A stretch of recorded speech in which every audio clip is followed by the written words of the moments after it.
달콤한 말씀 행복한 하루, 오늘 함께 나누실 말씀은 사무엘상 12장 1절부터 15절까지 말씀입니다. 사무엘이 온 이스라엘에게 이르되 보라, 너희가 내게 한 말을 내가 다 듣고 너희 위에 왕을 세웠더니 이제 왕이 너희 앞에 출입하느니라. 보라, 나는 늙어 머리가 희어졌고 내 아들들도 너희와 함께 있느니라.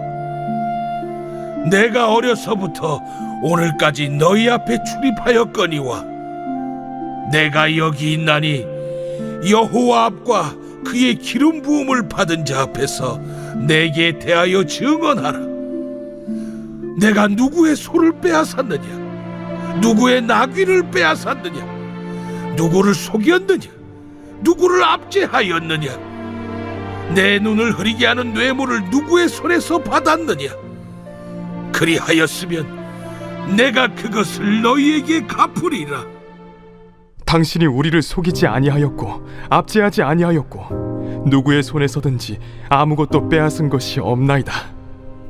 너희가 내 손에서 아무것도 찾아낸 것이 없음을 여호와께서 너희에게 대하여 증언하시며 그의 기름 부음을 받은 자도 오늘 증언하느니라.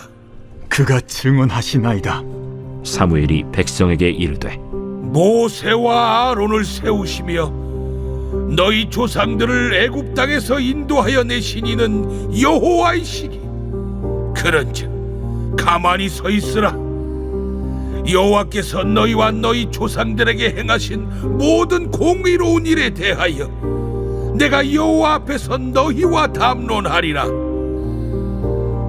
야곱이 애굽에 들어간 후 너희 조상들이 여호와께 부르짖음에 여호와께서 모세와 아론을 보내사 그 두 사람으로 너희 조상들을 애굽에서 인도해내어 이곳에 살게 하셨으나 그들이 그들의 하나님 여호와를 잊은지라.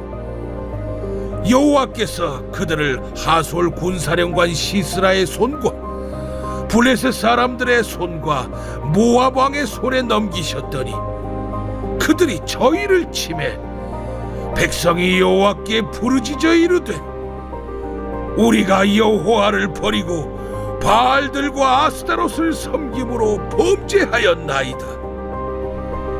그러하오나 이제 우리를 원수들의 손에서 건져내소서. 그리하시면 우리가 주를 섬기겠나이다 하매 여호와께서 여룻바알과 베단과 입다와 나 사무엘을 보내사 너희를 너희 사방 원수의 손에서 건져내사 너희에게 안전하게 살게 하셨거늘 너희가 암몬 자손의 왕 나하스가 너희를 치러 옴을 보고 너희의 하나님 여호와께서는 너희의 왕이 되심에도 불구하고 너희가 내게 이르기를 아니라 우리를 다스릴 왕이 있어야 하겠다 하였도다. 이제 너희가 구한 왕, 너희가 택한 왕을 보라. 여호와께서 너희 위에 왕을 세우셨느니라. 너희가 만일 여호와를 경외하여 그를 섬기며 그의 목소리를 듣고 여호와의 명령을 거역하지 아니하며 또 너희와 너희를 다스리는 왕이 너희의 하나님 여호와를 따르면 좋겠지만 너희가 만일 여호와의 목소리를 듣지 아니하고 여호와의 명령을 거역하면 여호와의 손이 너희의 조상들을 치신 것 같이 너희를 치실 것이라. 은퇴라는 것은 참 쓸쓸한 말입니다. 일상의 최전선에서 뛰던 사람이 한순간에 물러나 잠잠히 지낸다는 것이 얼마나 힘든 일일까요? 쓸모가 다한 것 같은 기분, 나의 존재의 이유와 나의 가치가 갑자기 부정되는 것 같은 기분, 그런 것이 은퇴라는 말에 담긴 기분이 아닐까 감히 짐작해 봅니다. 여기 바로 그 은퇴를 마주하고 조심히 받아들이는 한 사람이 있습니다. 바로 노년이 된 사무엘입니다. 사무엘은 참 변함이 없는 사람이었습니다. 그는 늘 한결같이 하나님을 가까이 했고 그분의 말씀대로 이스라엘을 다스렸던 지도자입니다. 그러나 그도 변한 것이 있었습니다. 바로 늙은 육신과 휘어진 머리입니다. 그는 이제 새로운 시대의 뒤로 물러나야 합니다.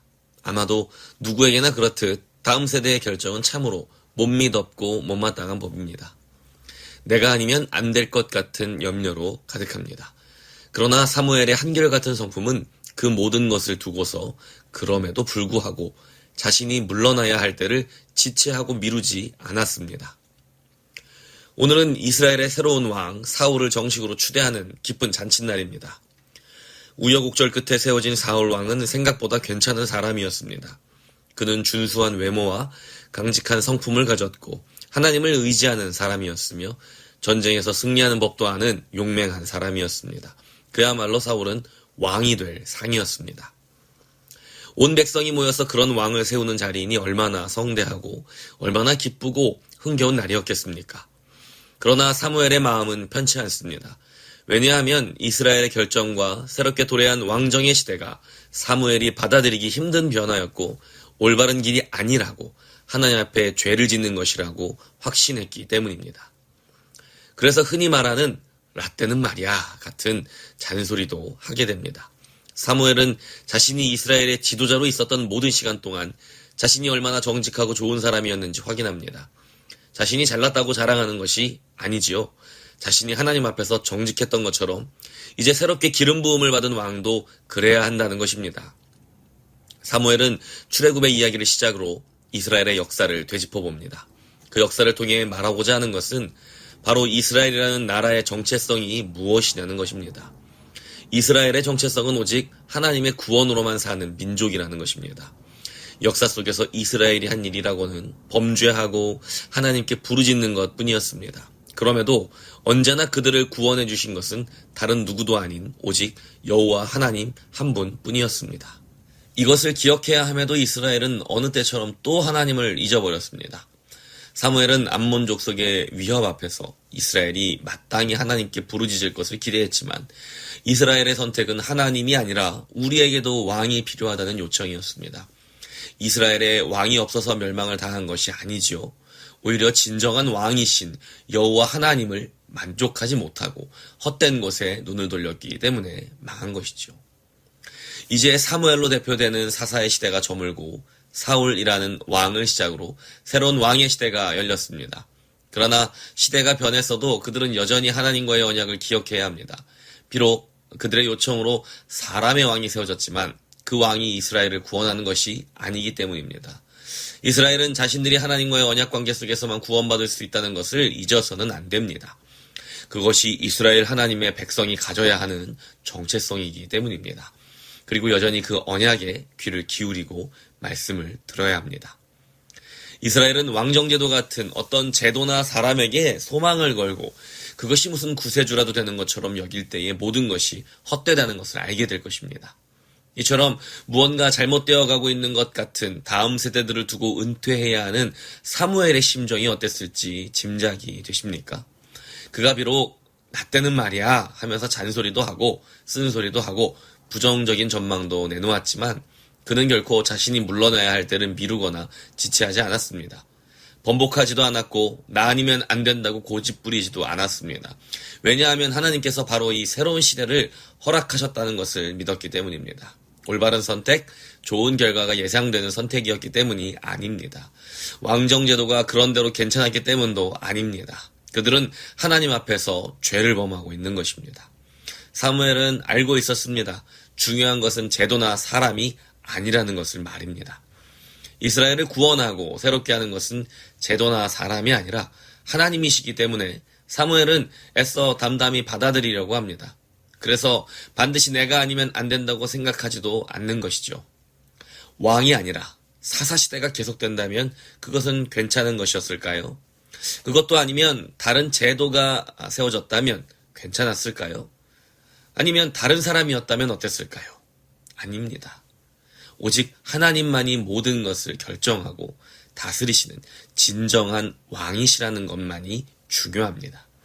그분의 인도하심에 귀를 기울이고 그분의 말씀을 잘 듣고 그분과의 언약을 잊지 않고 기억하는 것만이 중요합니다.